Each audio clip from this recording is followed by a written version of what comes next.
Good evening, everyone. Can you hear me well? I suppose it sounds pretty loud, right? Everyone all the way down, you can hear me? So welcome. Today is the first time that we are starting a series here on one of the great French New Wave film director. But before, I want to tell you a little bit about who I am and what I've been doing in the area for the last 10 years or 12 years. I starting with an idea of like as the mediocrity of cinema was going more and more, and every commercial film were like so non-attractive, to think about what people would like or what I would like to watch. And I starting to develop this idea of showing and screening foreign film from all over the world. And I started to show series of French film, Italian film, Chinese film, and over the past 12 years, I have been doing everything you can imagine and going around the world showing different film. After the pandemic was a problem because people were not going out. And after the pandemic, I grew more and I went to Montclair. Montclair has been very good, and I'm showing right now a Japanese film series, but I show film everywhere. I show film in the Racqueril Art Park in Livingston, where I have a space where I can show film. I show film in the Maurier Museum. I show film here. I'm going to show a film in Cranford Film Movie Theater. So everywhere I show, and often different film. It could be Italian film, Iranian film, it could be a series on Japanese film, and I'm thinking about showing a film on East European film in the fall. So everything is really in moving to give the viewer the possibility of two things. First, to be able to watch this film on the big screen. Rarely movie theater will show you this on the big screen for the reason that they will lose money and they will not do it. When I approached Montclair and I said that I wanted to show a film like this, they told me, you're never going to do anything with this. This is like, you're going to have 5 people. And the first showing I had 70 people. So it's kind of like showing that there is a population who wants good film, but not just that. If I was home and I was watching this film, 1959, French film, I will watch a film and I will know the story. But what I'm doing, because being an educator and being a filmmaker, I want to introduce every film. It could be every film. It could be a Japanese film or a Chinese film, and give you some background, or who's the director, what is the country, where we are, what's the set before to watch the film. And when you get all these elements and you watch the film, then you can ask questions. But if you don't have this approach, it's just a film like any other film. If I show today some young people and I tell them, this is really the breakthrough of modern cinema, they're gonna say, what are you talking about? Because now we are like 60 years after. So obviously they have been watching this, he has been integrated. People like Contextualizing, I say all the time, took a lot from the French New Wave, but a lot of this film director did. So we're going back to the roots of like, what is, like good film, and what can we bring for you to watch and just open up in a very different way, So I am very happy to see you here. That's one thing all the time, because it's all anxiety-provoking before the film. How many people are gonna come? How are they gonna come? But I'm always very surprised that people come to watch good film and want good film. So let me tell you about 1959. Because this film is happening in 1959. And let me tell you what happened before 1959 in the history of cinema, very fast. Film starting to be created in 1900. The big step in European cinema especially are 1917, 1918, 1920 with a German expressionist. So the French side of film went after this to Germany. Like Germany, we're talking Fritz Lang in 1930, we're talking Murnau, we're talking Metropolis, we're talking Nosferatu. All these films were like really looking at the image. This is a big things in European cinema. And from 1930s, we're going back to France, where we have the great realists like Jean Renoir, who works and say film is just more than just a following of image.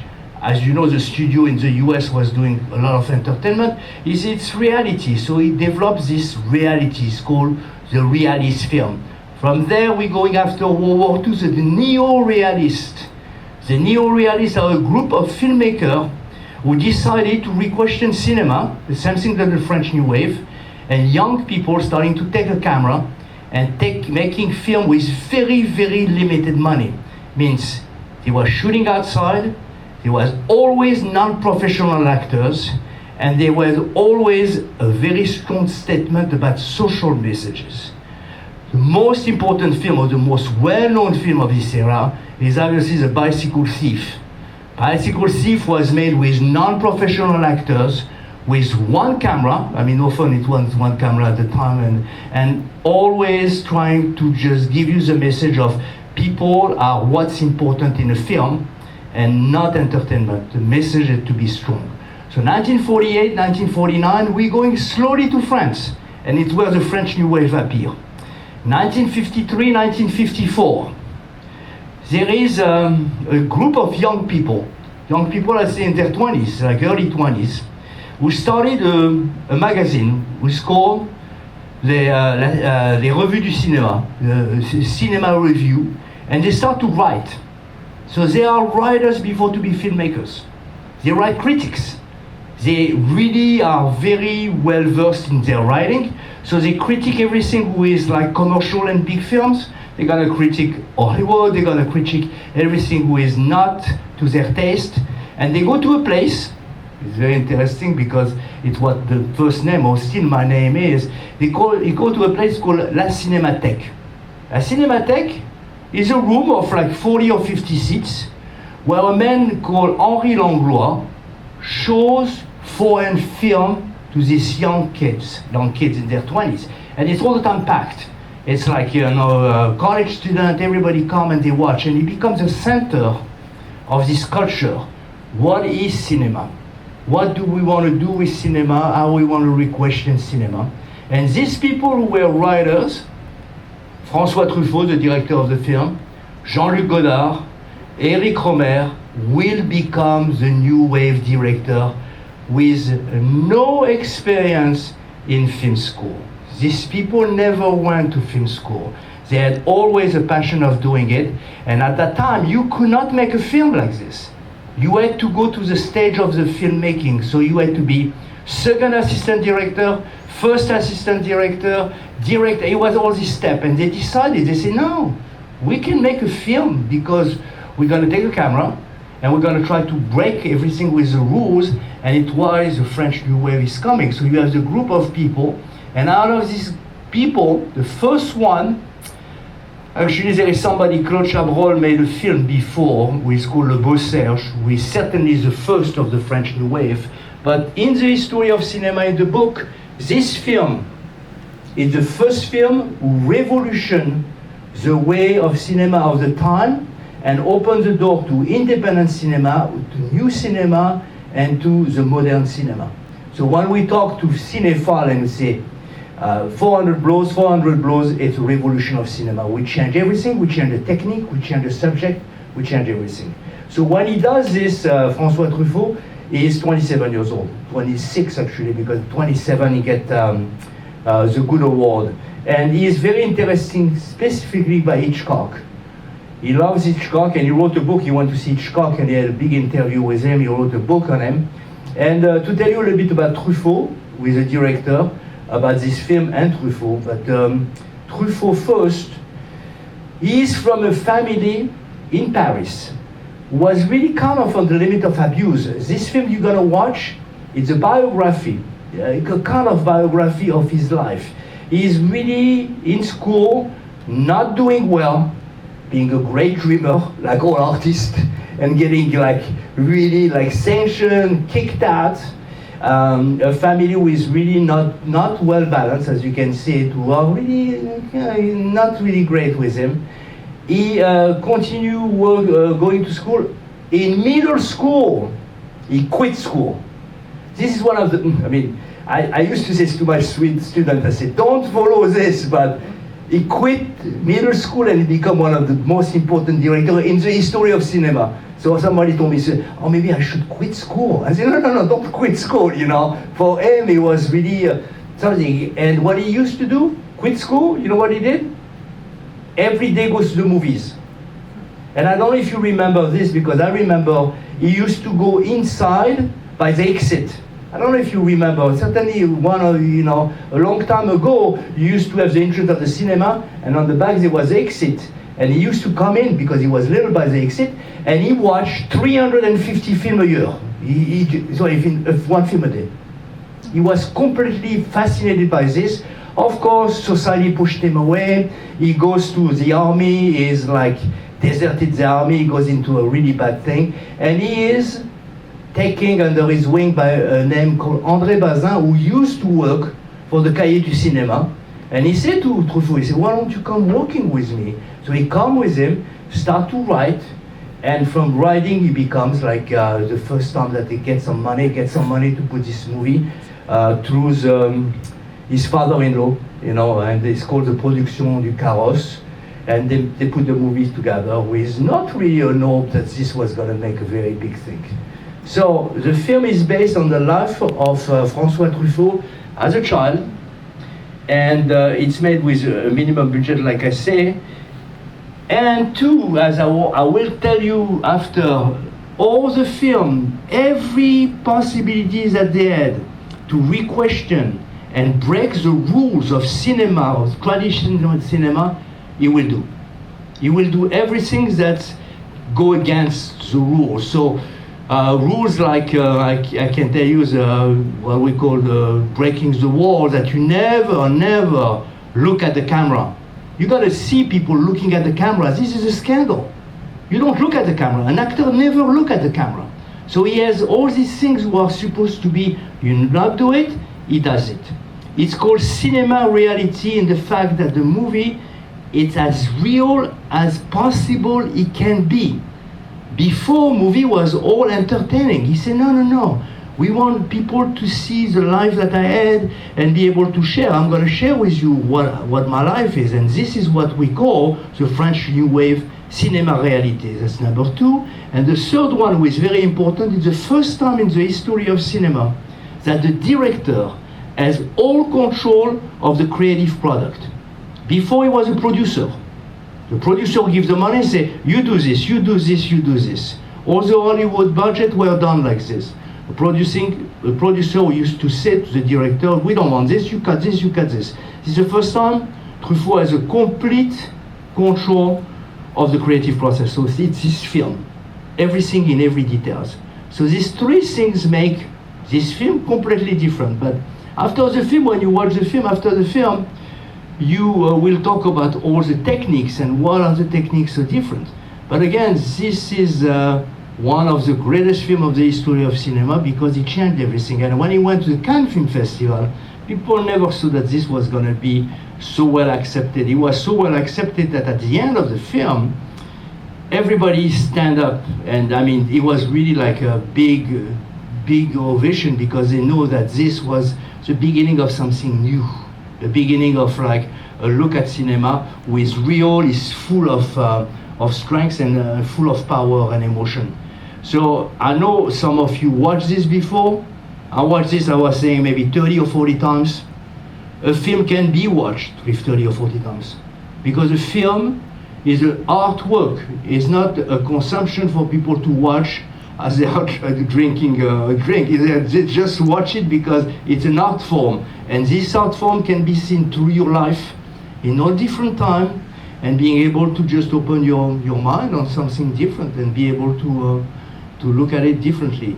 So watch it. If for the first time it's kind of extraordinary, but if it's a second or third time, in a different way. And after, I will come back after the film and I will go over all the elements of the film, the acting. And one last thing I can tell you is that the main character, Jean-Pierre Léaud, was chosen for Truffaut as his alter ego. So he will be about on 8 or 9 of his film through his life. So you will see Jean-Pierre Léaud, who is 12 years old in this film. You're gonna watch it and you're gonna see it in Antoine Doinel when he's 18 years old, and when he's 20 years old, and when he's 22 years old. So he was with Truffaut for most of his life, most of his career of film. So this is another thing very important. Truffaut and Jean-Pierre Léaud were connected as his alter ego, and when you watch all the film, you watch how he grew up. So everything about acting, You know, I will tell you, but some of them here are like very good professional actors, but not so many, like 2 or 3 strong actors. But really, the main character, Jean-Pierre Léaud, who play Truffaut, is a young man. They have to, they cast about 400 people to find him, and he does a really extraordinary work, you know. So enjoy the film, and we'll go back after that, and we'll talk. If any question you have, I will try to answer. But again, most important is to keep this film alive. And keep this film alive is not keeping it on a DVD, it's to have people in a movie theater, because at the same time that you are watching this, we're fighting for the movie theater to stay alive, and not to come to watch a superhero film. I have nothing against them, but to watch a good film, it's something extraordinary. We can bring people to watch this in the movie theater. So thank you again, and we'll come back after and we'll tell you whatever I have to tell you or any question you have. Thank you.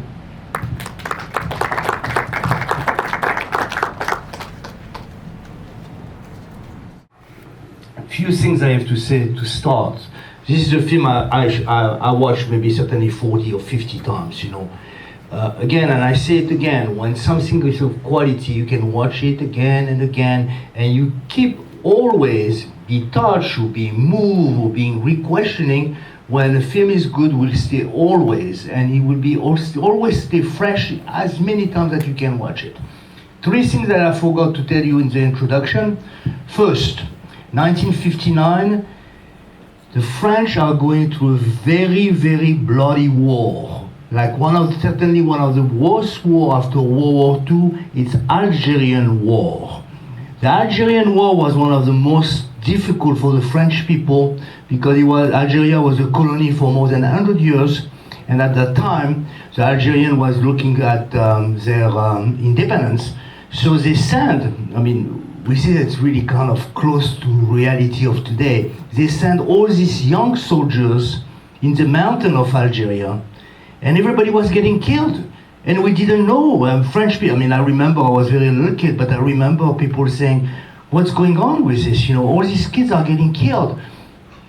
Often the rebellion of an art form coming and is connected with a political time. This is really what the France suffered very, very much from the Algerian War. And in 1959, we are at the middle of the war. 1962 is the independence and the end of the war. So while you're watching this film, all these people, all these young directors are watching their peers going to the war, be standing there and being killed. And there is this rebellious aspect of French culture. You know, French are very rebellious by nature, right? They rebel against everything. But this is really a very famous time that they will stand up for this. So this, when you see Antoine in this film, it is a scream of rebellion against society. And I will go over after that. But it's just to tell you the setup. This is one thing. It's very important to know. The second thing is an horrible thing when people translate title. 400 blows does not mean anything in French. It means something, but it's an idiomatic expression. So if I tell you 400 blows, what does this mean for you? I don't know, you don't know. In French, it means something very specific. It's an idiomatic expression who means raising hell. So when you say to somebody, je vais faire les 400 coups, it means I'm going to raise hell. I'm going to rebel, I'm going to do everything which is not good about it. So this is really something terrible, because in the translation, already at the beginning, you don't know exactly. And when you know that this means that, you understand better how Antoine is reacting against society. And the third thing, I think it's a sad thing to know, but Truffaut was one of the greatest filmmakers of the history of cinema, died at 52 years old of a brain tumor. So from 26 to 27, when he made this film, until 52, he does non-stop a lot of film. He's a very interesting character because he fell in love with all of his actresses. Every time that he made a film, he was the love of his life. So it's like, I'm not talking about, he was really, really involved with many, many actresses all his life, and he had couple of kids from different women, and he died at 52, very young. But he was the only French director of the time who had an impact on the American cinema too, because he did Fahrenheit 451, and all kind of different things in this country. Day for Night, too, another film that he made in France, who got like a best prize for the foreign film. So this is just to give you an idea now. Let's talk about 2 points in film. In film, there is 2 points when you make a film. There is the form and the content. It's how we cut it. When the form is good, okay, we can say it's a good film. When the content is not good, there is all the time one who balances the other one. In this case, both of this, the form and the content, are extremely strong for the time. The form, it's everything we have to do with the physical use of the camera of making a film. Everything that was done before traditionally on a film, like it was like taking a camera on a tripod, put it in on a tripod, blocking the street like everybody does, controlling the environment. The first thing that the French New Wave refused to do is to do that. So they're gonna just take away all this limit, and they're gonna use a light equipment, often over the shoulder, often in very different situations. They're gonna hide the camera to get the reality. And you can see, I can show you many examples, but the first example is at the beginning of the film, the courtyard. The courtyard, when the kids are playing, I don't know if you remember this scene at the beginning, the camera is on the window, shooting from the window, and the sound will be done after in post-production. Why do they do this? Because they want to catch the reality of the moment the best possible. When you have a film, a traditional film, we block the environment, we say to everybody, say, don't talk on the set, we are starting it. Here people often don't even know that they are taking through the camera. So one of these, another one too, a very famous scene is like when they go to the puppet show. The puppet show is one of the most beautiful scenes of this film, because the camera is on the back of the curtain, and you see the kids from they're facing the camera. Same thing when they go to the movie theater and they're looking at the camera. Something were never ever done. It was a real no-go.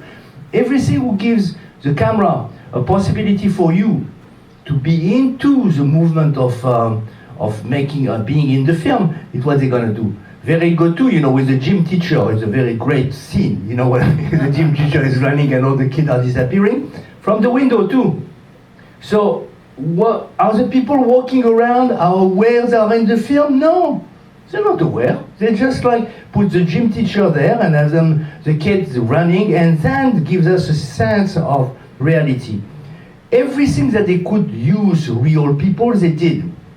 One thing that they use at the beginning is these 2 women talking about, births and abortion. So they will put things like this. He will put things at the middle of the film to make you feel a sense of reality. So the goal of the New Wave was not to make you entertained. He wanted you to realize what the people were going through and having a sense of near documentary feeling. So you have a verite cinema, and the same thing, really a sense of reality as best that they could do. So every aspect of the film is following there. The director of photography, Henri de Caé, was very well known, but the most important director of photography of the French New Wave, his name was Raoul Coutard. He worked a lot with Godard, and he invented all kinds of things. When they could not have a possibility to move a camera, they used to go on a shopping cart and be pushed. So every idea of making the sense, the movement, the best possible they will do. So they break all the rules. Of course, long take. So when you have the take of the end, when he runs, everybody today will say, what is he doing? Is he running? Cut. What is he running? He runs. The great one who was doing this, Jean Renoir used to do this. He said, if you see a full movement of something moving, you feel the time. So for today standard is boring. But for people who know about the film, timing is a sense of emotion, in the sense how long it's going to take him to get to the water. How long it's going to just take him to be free. He worked all his life to be there, more or less he's escaping something. So this is what the camera can do, with really a language of the camera. So when you watch a movie, we watch it But all these things are implicitly affecting you in the back, and you are getting a message this way. A very good scene too is like when he goes down to throw the garbage.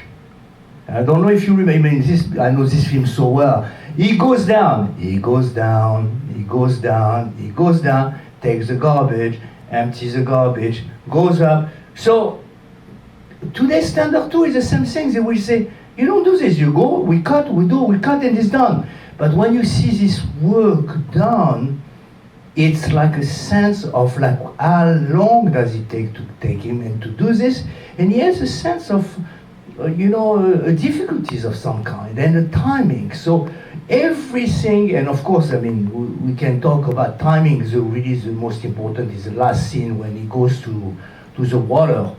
Everything in the camera has something very specific. When the mother comes to the place to see Antoine, when she talks, the camera goes up.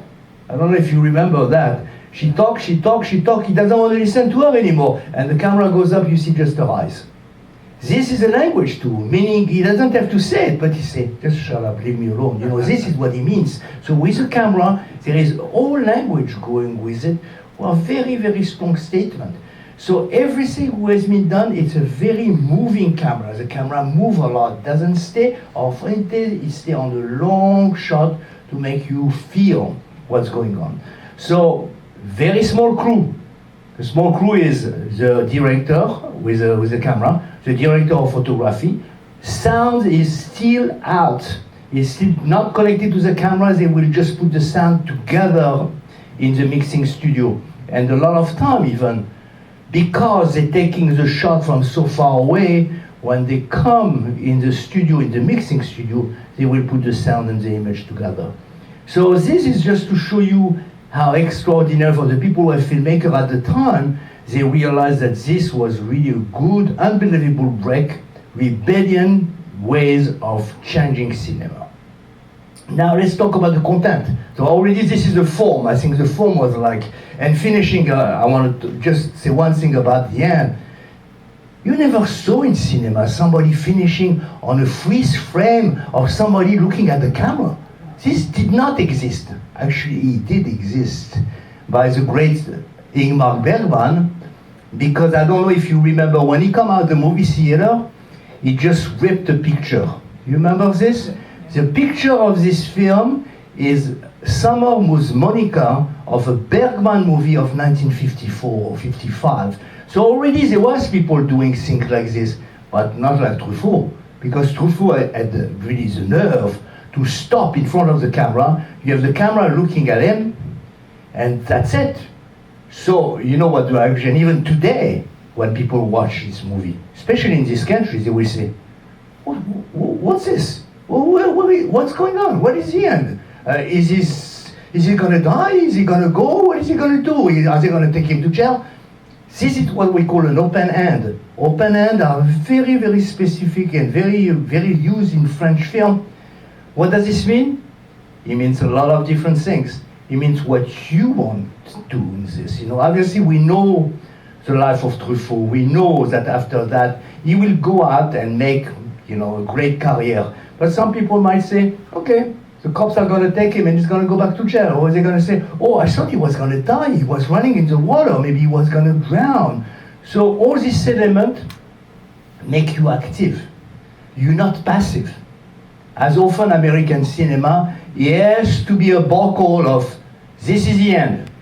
This one is good, this one is bad, this one died, and everything else. So this is one of the most well-known and in the history of cinema, because he opened the door to everything. So that's very fast, all this element of the form.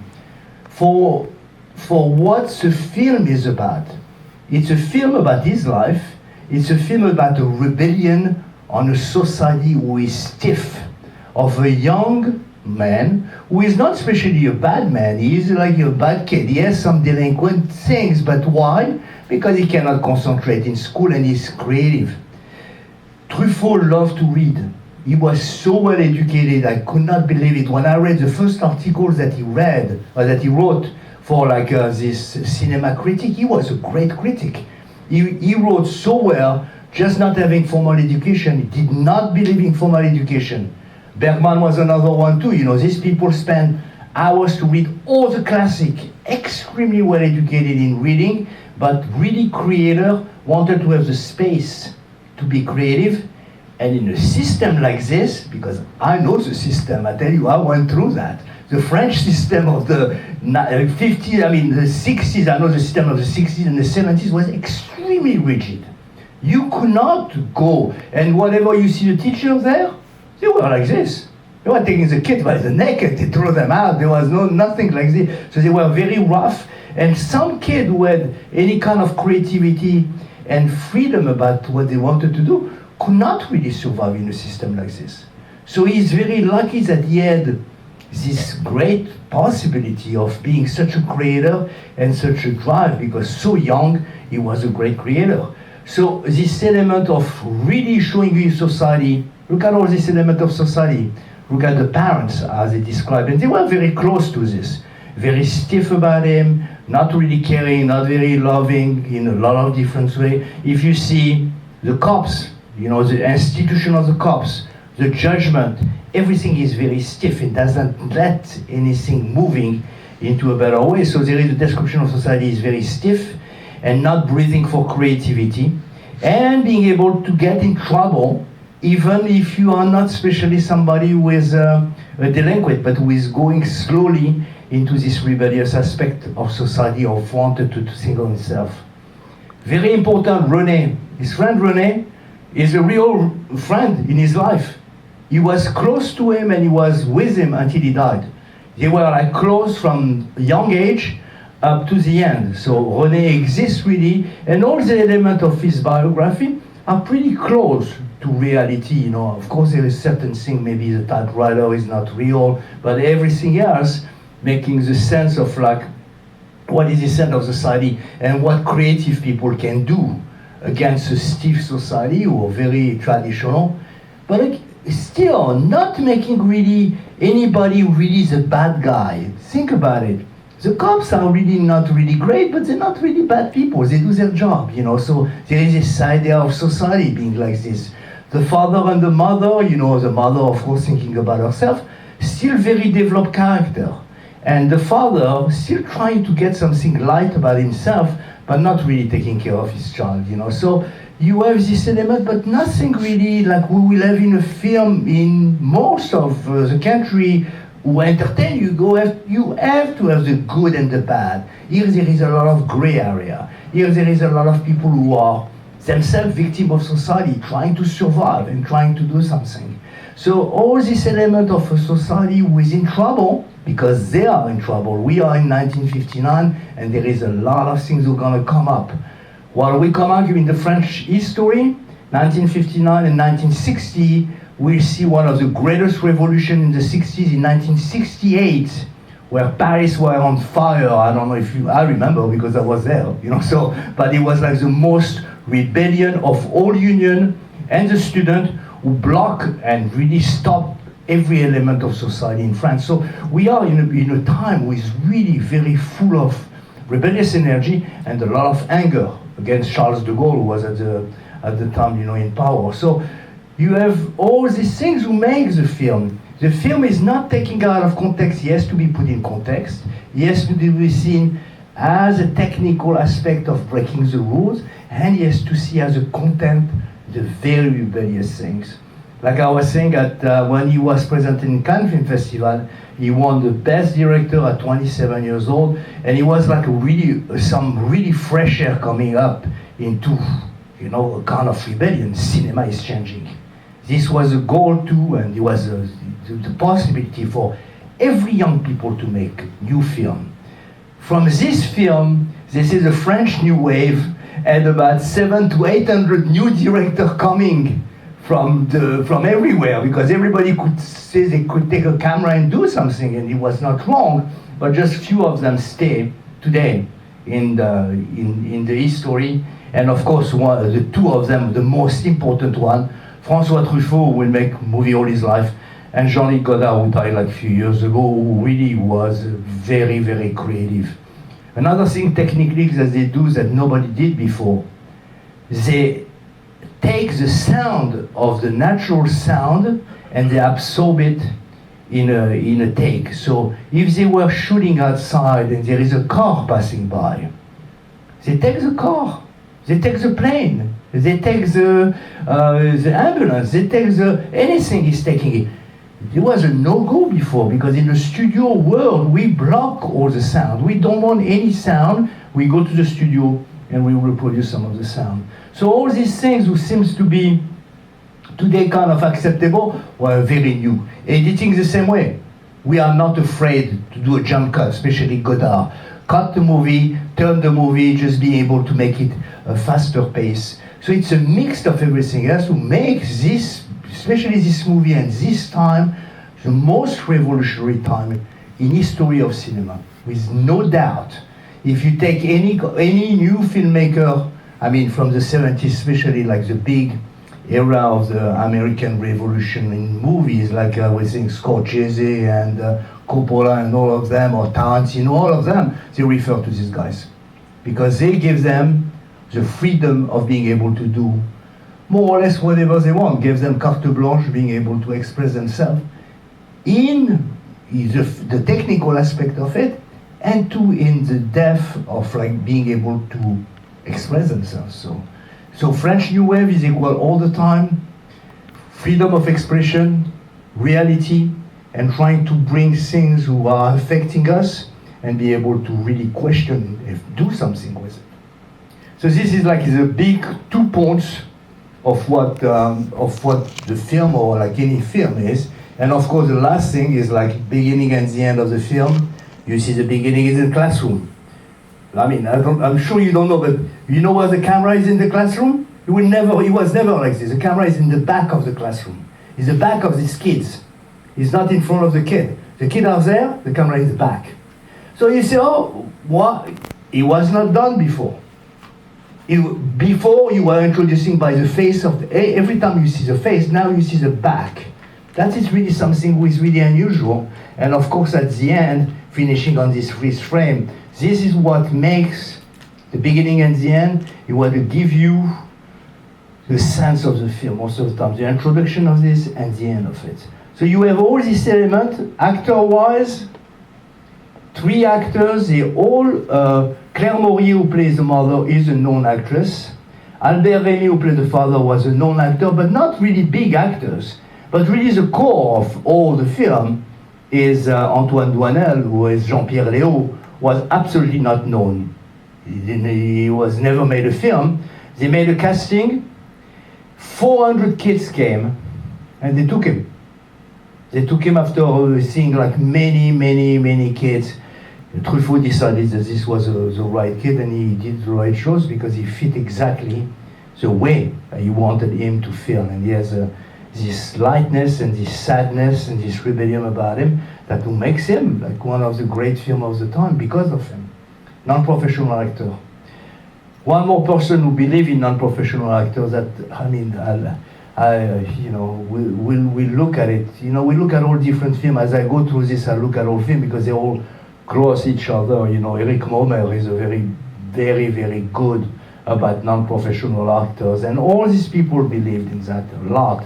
Non-professional actors, reality, you know, a sense of feeling and trying to go into as best as they can.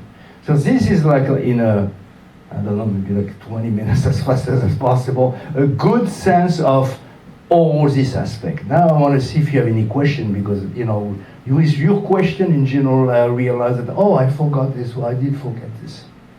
Any question? I'd be more than happy to answer. Yes, please, just speak loud because I can, you know, if you can. Yeah, the typewriter seemed to play a really important role as a prop in the film. Is there any symbolism that, or any parallels that you can relate to the role that that object played in regards to Truffaut's actual life? No, I think the typewriter at that time was something very expensive. You know, it was inexpensive. You could get some good money out of this.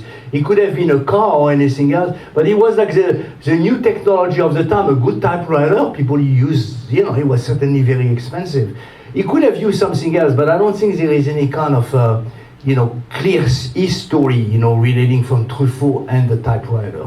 So these are certainly an element that he added. It was, you know, I might think about that, but still, but the relationship that we have with Rene and I connect with them, this is what the value of how he becomes a delinquent, you know, delinquent because he is like he's not really a delinquent, he's so stupid. He said, oh, I'm gonna go back, I'm gonna put a hat on my head, nobody's gonna recognize me. How ridiculous is that? If he was really a bad kid, he would never do this. He was like it's how he was, you know. So it's a good scene, but nothing really specific about the typewriter, as I know anyway.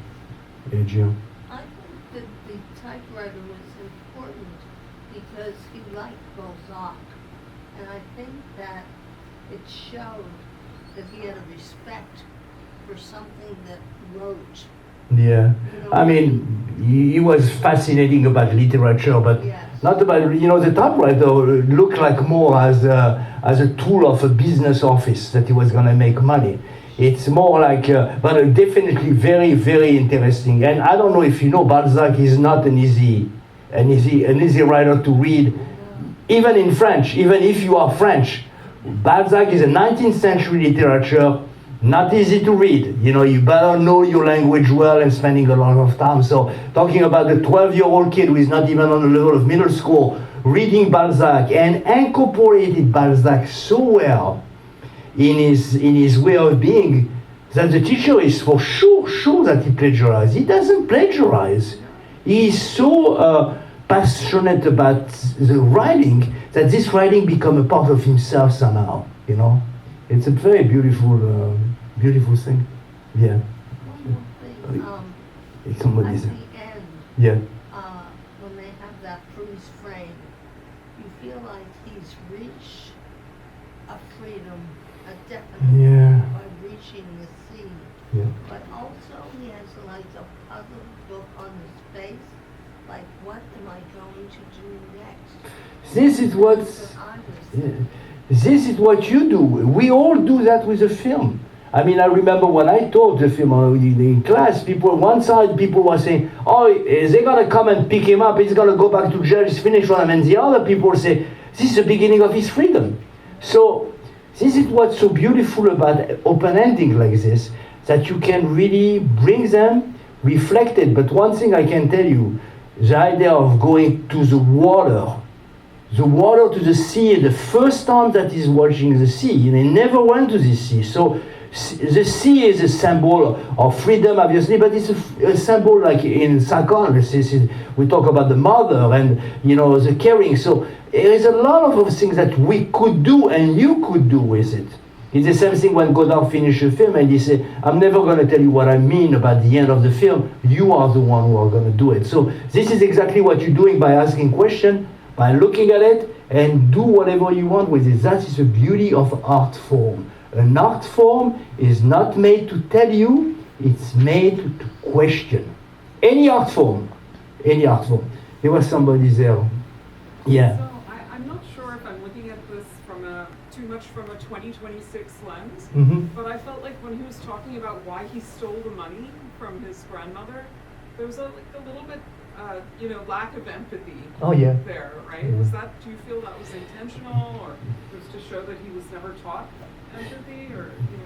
It's more or less naive, I find, than being, it's naive, You say, oh, well, why not? She's not going to need our money. I feel it like this, Of course, it can be seen completely differently today, because we'll say, how come his parents didn't really teach him? But really, he has this naive side. He's really kind of like a big child in one way. He wants to do this and this, but he's a very little kid, he does something ridiculous, and this is really more like a naive sense of it, I think, I don't see it as much as a criminal. And after this one, they take him and they put him in jail with all this real criminal.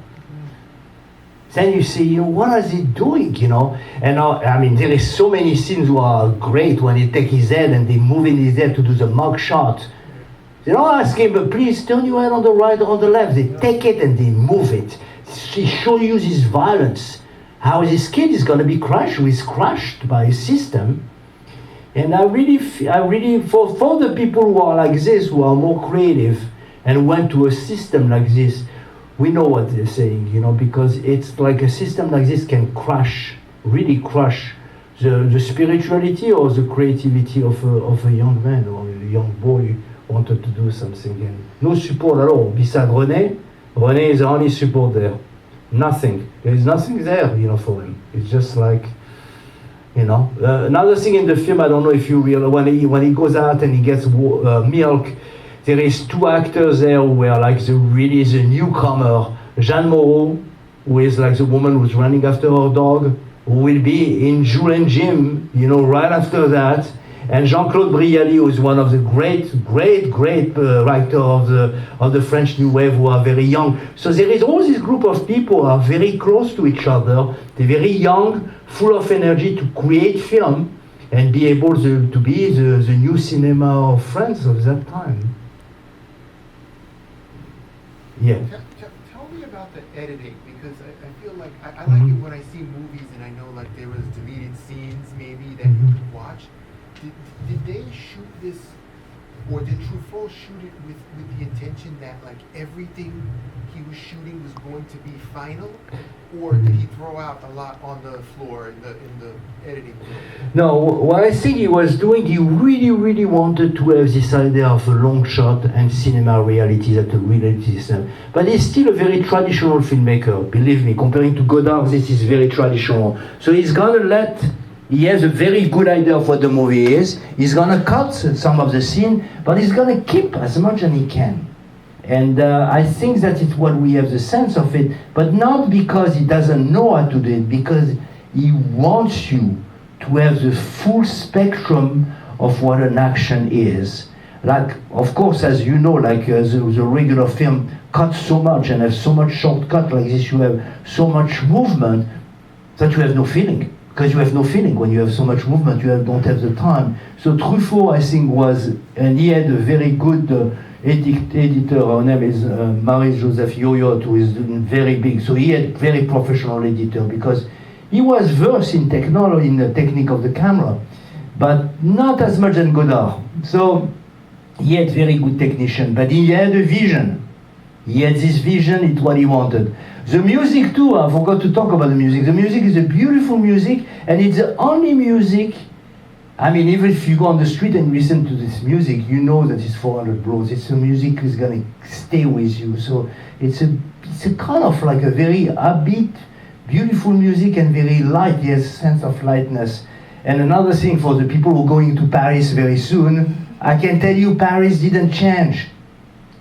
Paris didn't change. You know, every time I watch this, I cannot believe. Paris is the old city, the buildings are the same, the cafe looks the same. Maybe the cars are different, but it looks so beautiful. And too, he was in love in Paris. He was in love with Paris, Truffaut, always. He grew up there, and you see the shot of Paris. I mean, it's a beautiful shot, even if it's not so great. The Luxembourg Garden was there, the puppet show. I used to go there. I remember my mother taking me there, you know, when I was a little kid. So these are like really places the same. If you go tomorrow, you go to Luxembourg Garden, you're not going to find this, but it's still there. So there is this really intemporality about the beauty of Paris, which is pretty great, you know, too. It's very interesting how much he loved Paris. He felt safe in Paris. You can see that he goes around, he does everything, he feels like he's at home. Paris is like his home, more than his real house.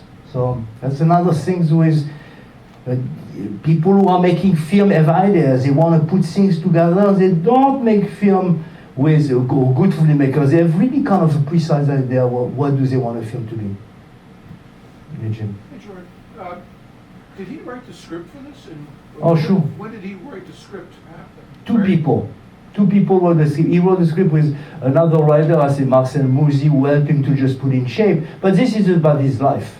So he took all the aspects of his life, vignette of his life, and he put them together in a film. But it's really how he felt as a young man into the world of society. It was crushing him. So it's very, very, biographic. Did he write that much earlier, or was it right before he shot his film? Oh, it's like, he's very young. He's made the film at 27, he's done, so just he did one short film or two short films before, very little, and he worked on it. As he was working on that, because it's how a filmmaker works in general, they work in 2 or 3 projects at once. This is the first that he does, but right at the same time he works with Jules and Jim, and Jules and Jim are shooting to the piano player. All these movies are gonna come. But to tell you, sure, you know, a couple of years before, he's starting to sit down. It's his first feature films, so he just wrote everything down before to try to find the money, because it's what you do. You write the script, and after you look for the money. And he was lucky because he was, as I don't know if we can call him a womanizer. He was with so many women in his lifetime, but his first marriage was with this woman who her father had a lot of money. And he finances this movie by creating a production company who was called Les Films du Carrosse, and he helped him to pay for this film. So, but again, they're going from script to script. This is an original script. Just often, Truffaut used to be based on book, but he write it with a professional writer who helped him to just put it together, you know. But the idea is 100% him, 100%. I always hear about how difficult it is to direct non-actors. Mm-hmm. What are some of the methods that Truffaut uses in this film to give those authentic reactions? I heard about the camera being placed in strategic areas. What other things that you use? I think, you know, the most important for a director, when they have like such an important actor to choose, is to know that it's him. So from the time you start with casting and you see these people, all these people coming to you, when you pick one like this, you know that he's going to be very close to you and they're going to talk a lot. Pre-production is certainly the most important time that you can work with an actor. So first you have to feel the right connection, and you have to make him feel that he's connected to you. You have to talk to him a lot, and after, hopefully, doesn't mean that he works a lot, you know, all the time, but young, non-professional actors like this are very difficult to really direct, but you have to make them, they were very, very close, you know, it was, as I know, on the set, they were close all their life, you know, the Jean-Pierre Léaud and Truffaut, and just make them sure that he is with you by making him repeat a lot and really pre-production a lot and find out what it is. That is really the goal. But the goal first, make the first choice the good choice. I have a story about De Sica, Vittorio De Sica. Vittorio De Sica believed very much in non-professional actor, and he made this movie called Umberto D in 1952. And he was looking for an old man who was going to play a professor who is like bankrupt, and so he was playing. And he walked around, and suddenly he saw this man coming out of a building. He went after this man, I think about like 3 months. And the man said, I don't know, I'm not an actor. You know, he was somebody working in a building as, you know, like a business employee. And he knew that it was him. I mean, I'm not going to tell you how do you know exactly that this person is going to be playing the role, but often directors have this kind of feeling when they use non-professional actor, is to know one. Another one we have to remember always in film is Robert Bresson. Robert Bresson used just non-professional actor. And always after he used them once, never use them again. He said he wanted like people who have never ever acted before, because he thinks that these people have something in it that nobody had it. So again, this is like a vision of we're talking about direction or like filmmaker. Some people have a calling into something. You see this one, this one, this one. And if it's not, it's for this they watch. This is hundred of people before they find the right one. So that is really the most important, that in pre-production. Camera movement, not as much than the cuts, whatever there is inside in the content.